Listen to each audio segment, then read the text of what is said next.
I wanted to see what happens when students decide the topics that we're going to teach them in the lecture. This way makes them feel more connected to the material and ready to apply the knowledge we teach them in order to change the world. I'm Theodore Koutmeridis, a senior lecturer in economics at the Adam Smith Business School at the University of Glasgow. And I'm teaching 2 courses on behavioral and development economics. During the courses, we are trying to incorporate new teaching methods that will encourage more of student engagement. February 2022, I was walking into the university campus while Russian troops were walking in Ukraine. I was thinking, I teach an international class. Many of my students have family in the war region. I couldn't just skip teaching the material I was planning to. I couldn't start with slide 1. So instead, I posted something online, how as economists can we analyze the crisis. And something extraordinary happened.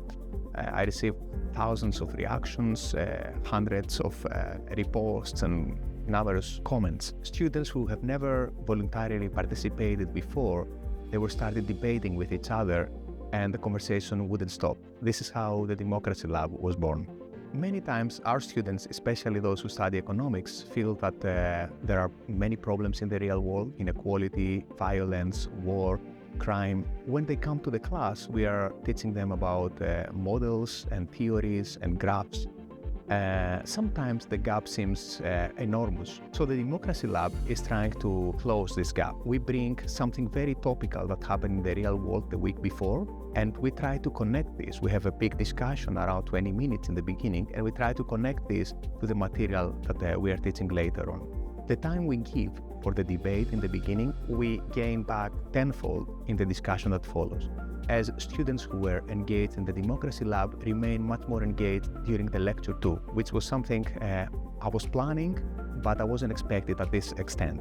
And surprisingly, during the debates, we come up with ideas that instead of only boosting classroom engagement, they also boosted civic engagement. So together with students, we fundraised for breast cancer research, we fundraised for malaria nets, and for children clinics in Africa. For these reasons, I've run 3 marathons so far, and some of my students have joined me. This is something now I routinely offer every year to the students. What I've learned is that lecturing is something like similar to a musical experience.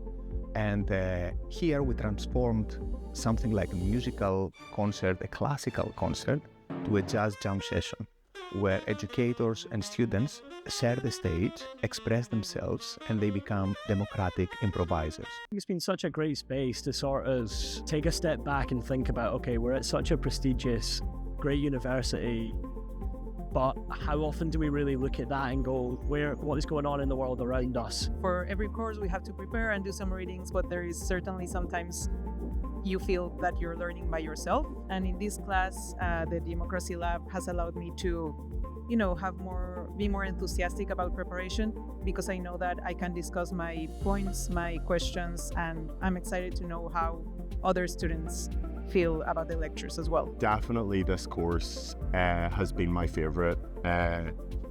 It's just allowed me to feel less like a number and more like a person.